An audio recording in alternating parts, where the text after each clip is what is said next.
Bonjour lumineuse Luciole, j'espère que vous allez bien, c'est Lucie et bienvenue dans un nouvel épisode de Patouille Thérapie. Donc je vous invite dans mon bureau pour préparer ensemble le mois d'août. Et dans ce bureau, il y a un élément qui va revenir tous les mois, c'est cette fenêtre que vous avez pu voir dès l'introduction du bureau et que j'ai fait aussi pour le mois de juillet et que je vais refaire tous les mois parce que j'adore. Et typiquement cette inspiration me vient de Mandy Journals sur Instagram qui fait des mises en page que j'adore. Et notamment cette mise en page avec la fenêtre et puis des cadres un peu à l'ancienne, un peu victorien. Et pour ce cadre, c'est en fait très simple. L'idée, c'est d'utiliser... Alors moi, j'ai utilisé un Posca, mais en tout cas un feutre assez épais pour faire après des torsades, des volutes. Et en fait, c'est beaucoup plus simple qu'il n'y paraît. Enfin, moi, je trouve. Et ensuite, je viens mettre cette espèce de chemin de table pour... mettre de la transparence, enfin quelque chose à travers lequel on peut voir, mais pas complètement. Et puis là, je viens ajouter des stickers. Et alors, attention, ils sont sublimissimes. Ils ne viennent pas de Stationery Pal, mais ils viennent de Journal Say. Et ah mon Dieu, qu'est-ce que j'adore ces stickers. Ils sont vraiment magnifique. Alors, ça se voit pas vraiment à la vidéo, mais il y a plein de dorures. Les illustrations sont magnifiques. Le seul truc que je leur reproche, c'est que c'est tellement beau que ça nous passe l'envie de dessiner. Ah, et aussi, ce qui me pose un petit souci de conscience, c'est que c'est plein de plastique. Ce n'est que du plastique, puisque tout est transparent. Bah voilà. Donc, ça me pose un petit problème en termes de conscience écologique. Mais en même temps, de toute façon... Quoi qu'on fasse sur cette planète, en tant qu'humain, tout est polluant. Donc, zut, j'en ai marre de culpabiliser. Voilà, c'est du plastique pour faire des belles choses, ou en tout cas des choses qui me donnent de la joie et que...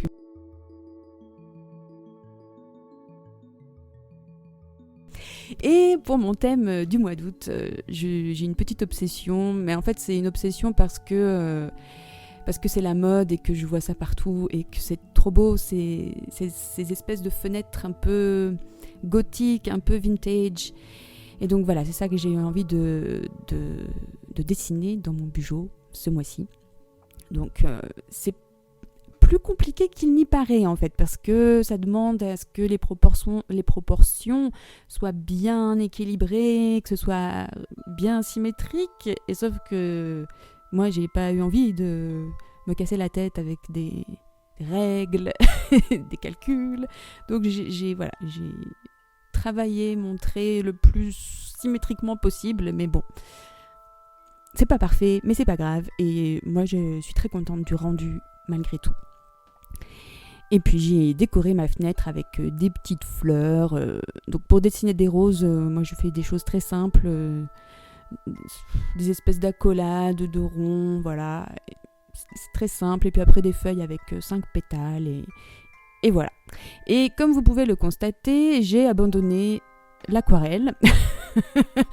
Et voilà pour les bonnes résolutions. Ça n'a duré que 2 mois, mais voilà, j'avais envie d'utiliser en fait tous ces gel pens que j'ai acheté chez Action ou mes gel pens Uniball. À un moment donné, il faut aussi les utiliser parce que sinon l'encre sèche de toute façon, hein, voilà. Et puis en fait pour la mise en couleur, je me suis inspirée des stickers qui sont sur la page de gauche où il y a les contours sont faits sont dorés en fait, donc j'ai utilisé mon Uniball doré pour préciser les contours et mettre un petit peu de magie dans mes illustrations. Ça ne se voit pas très bien à la vidéo, c'est toujours le souci, mais dans la vraie vie, ça rend bien. Moi, je suis contente de ce que ça fait. Pour la typographie, donc je suis restée sur ma typographie un peu habituelle maintenant. Et pour la mise en couleur, alors au début je voulais faire quelque chose dans les tons beige, mais je trouvais que ça rendait pas vraiment beaucoup, donc j'ai repassé avec un stylo, avec un feutre plus marron, et puis j'ai complété avec un stylo, cette fois-ci à paillettes dans les mêmes tons. Et en fait, je vais combiner tout le temps ces 3 stylos, ces 3 feutres, même si le feutre le plus clair, on le devine, même si on ne le voit pas beaucoup, on le devine et ça habille quand même les lettres. Donc je garderai ça tout au long de la mise en place de ce mois-ci. Et puis ensuite, j'ai tout simplement rempli le ciel, qui va être un ciel étoilé pour habiller ma fenêtre.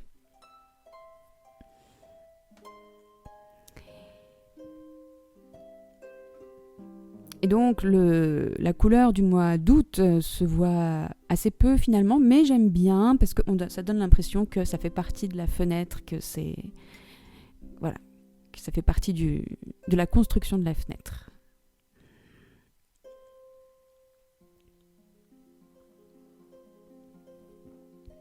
Je crois bien que c'est la première fois que je passe autant de temps sur une page de garde, mais c'était un moment très très agréable et vraiment, encore une fois, ce bugeot créatif, c'est super parce que ça donne du sens. Quand on est adulte, on a besoin de créer du sens, de construire du sens, comme diraient les inspecteurs de l'IUFM.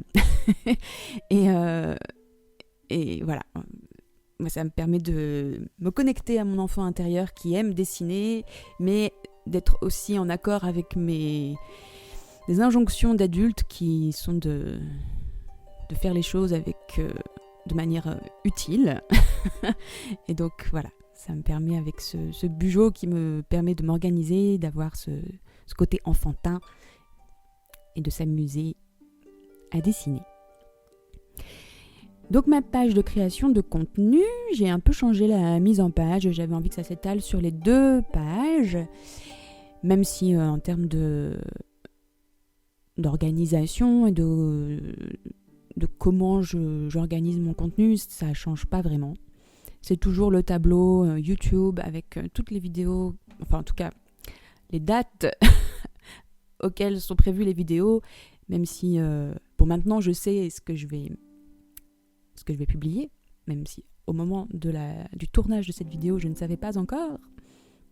Mais maintenant, je sais, puisqu'elles sont faites. Et puis, pareil, un petit tableau pour le contenu Patreon. Et j'ai ajouté un petit espace pour Etsy, puisque maintenant, il y a aussi Etsy, que je vais devoir continuer à alimenter. Et un grand merci aux personnes qui ont fait les premiers achats sur la boutique, qui ont laissé des avis à 5 étoiles, ça me fait super plaisir. Et pour la décoration, je vais revenir toujours avec mes fenêtres gothiques et puis mes fleurs et mes petits papillons. Pour les papillons, je ne me suis pas cassé la tête, j'ai gardé des pochoirs de die cuts. Donc j'ai gardé les formes et en fait j'ai juste tracé les formes des papillons, donc voilà. C'est facile. Et puis après, pour la mise en couleur du papillon, j'ai toujours un peu la même technique de faire l'espèce de traits à l'intérieur avec un liseré noir et des petits points blancs. C'est pas du tout réaliste, mais c'est pas grave.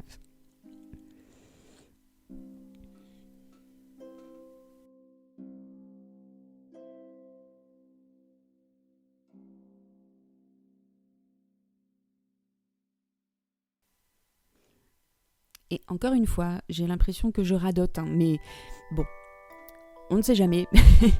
Mais faire des pages qui sont jolies et dans lesquelles on a mis beaucoup de soi et d'intention, ça donne envie de les utiliser, ça nous permet de nous motiver. En tout cas, moi, c'est comme ça que je fonctionne. Si j'ai pas quelque chose de joli, voilà, j'arrive pas à passer de mon idée à la mise en œuvre dans la réalité.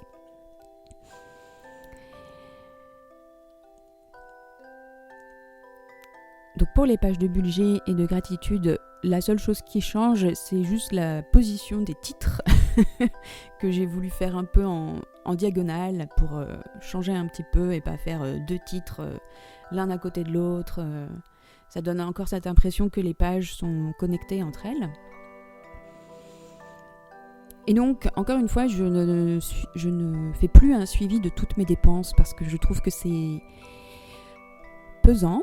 Par contre, ce que je vais faire, donc on est encore à l'état d'idée, hein, je ne suis pas encore dans la mise en œuvre, mais ce que j'ai bien l'intention de faire, c'est de noter les choses que j'achète, mais pas tout en fait, pas les courses, pas les choses que j'achète par nécessité. Par contre, les choses que j'achète pour me faire plaisir ou pour soutenir des créatrices, des créateurs, ça par contre je vais le noter parce que c'est une manière de voir que j'utilise correctement mon argent. Et je trouve que ça c'est encourageant. Et ça permet aussi de toute façon de faire attention du coup à ce qu'on achète. Et c'est le principe de ce que j'ai appelé les achats conscients. Et donc le tableau des revenus et des charges, il me permet tout simplement de voir si je suis bien à l'équilibre en termes de ce que je reçois dans mon portefeuille et des charges que je vais avoir. Et en fonction de ça, combien il me reste, est-ce que je dois plutôt économiser ou plutôt épargner.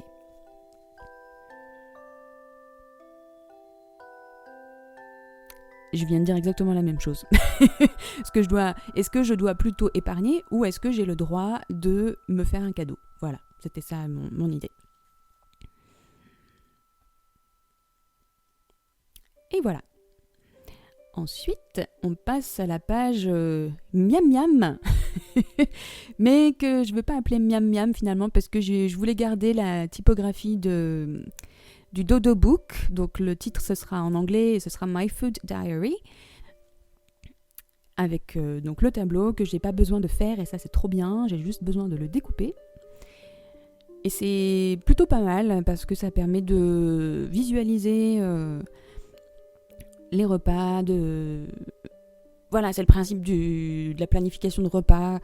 Et c'est quand même assez important parce que ce soit pour les courses ou pour s'organiser en couple et pour pas manger tout le temps n'importe quoi. Et comme là c'est du collage, j'ai pas dessiné, j'ai juste utilisé ces magnifiques choses que j'ai reçues de Journal Say. Je commence à du coup avoir ce complexe de... J'ose pas utiliser, je me force en fait à les utiliser parce que c'est tellement beau que j'ai peur de gâcher en utilisant. Mais du coup, je veux pas faire ça, je veux pas être dans le... Comment dire ? Hoard. Dans le fait de garder et puis de pas oser utiliser. Donc, c'est un exercice, c'est intéressant. Je trouve que ça nous confronte aussi à notre rapport aux belles choses, est-ce qu'on mérite d'avoir des belles choses ou des choses comme ça. Enfin, en tout cas, moi, c'est à ça que ça me renvoie, à l'idée que j'ai le droit d'avoir des belles choses et de les utiliser. Voilà. Et donc le bingo, alors je sais que je devais faire un petit focus parce que c'était une demande de certains d'entre vous. Je vous renvoie, je vais mettre un lien dans la description sur la vidéo dans laquelle j'ai fait la première fois ce bingo où j'avais quand même expliqué un petit peu en détail, j'espère, le principe. Et puis, j'espère pouvoir en août peut-être vous faire un focus sur cette page-là que je trouve vraiment super. Super dans le sens, c'est un jeu et puis ça permet de combiner le suivi d'habitude avec l'idée de ne pas se mettre trop la pression non plus et juste de se lancer des petits défis et sans être toujours à se taper dessus parce qu'on n'a pas réussi à faire quelque chose. Voilà. Bon, en tout cas, c'est comme ça que je le vis et ça fonctionne plutôt bien. Alors là, je suis dans ma page du calendrier mensuel. Donc moi, mon calendrier mensuel, il est fait de manière verticale. Et ça me permet aussi de ce que j'appelle la to-do list, to-do en français. Et en fait, c'est pas forcément une liste de tâches. Ce que j'ai fait le mois dernier et qui a super bien fonctionné, je suis étonnée, c'est juste de me noter ce que j'ai envie d'avoir fait au 15 du mois et ce que j'ai envie d'avoir accompli à la fin du mois. Et ça met un tout petit peu la pression, un tout petit peu, mais en même temps, j'ai réussi à faire ce que je voulais. Des trucs que je procrastinais habituellement parce que c'est des choses qui habituellement me stressent ou rien que l'idée de m'y mettre me stresse.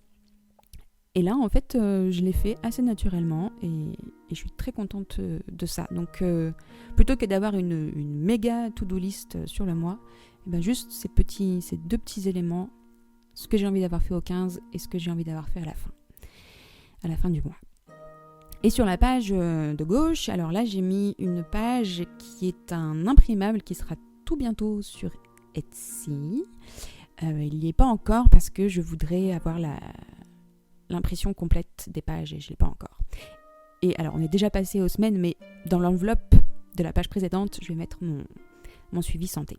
Et donc là, on est arrivé aux pages hebdomadaires que j'ai un peu changées parce que j'ai vu Mandy Journals qui avait fait cette mise en page en cascade qui est assez pratique parce que ça m'évite d'avoir à reproduire le même tableau tout le temps. Je le reproduis quand même, mais pas complètement. Du coup, je gagne du temps. Parce que moi, j'aime bien vraiment avoir cette organisation façon emploi du temps. Ça me correspond vraiment très très bien.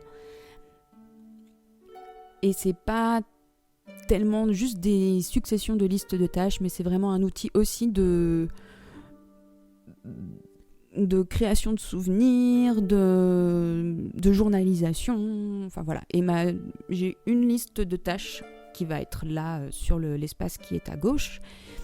Et du coup, après, je peux disperser toutes ces missions que je dois accomplir au cours de la semaine. Mais surtout, l'intérêt de cette mise en page en cascade, c'est le côté esthétique. Donc là, j'ai sorti ma collection de washi tape. Et donc, pour habiller les bordures, eh ben, j'ai tout simplement mis du washi tape, un petit ruban en dentelle. Et je trouve que c'est trop beau. C'est trop beau. C'est vraiment le petit côté foufou dont j'avais besoin, dont j'avais envie, le côté un peu interactif.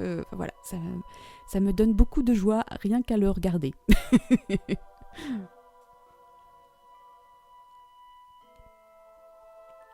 Et puis j'aime bien découper mes pages. Voilà, je trouve que c'est une manière de se connecter à son journal, vraiment.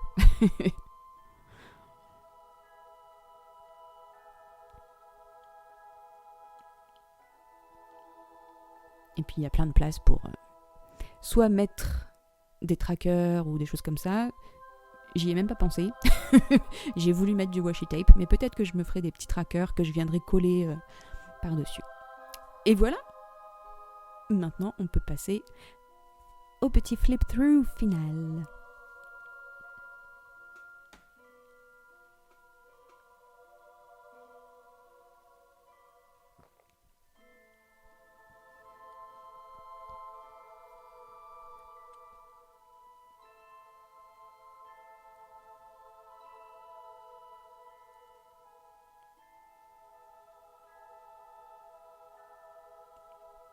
Voilà, donc sur l'enveloppe, je me suis amusée à faire un petit collage. Et la page avec la cascade, regardez-moi ça. Enfin, moi, je trouve que c'est beau. Enfin, j'aime beaucoup.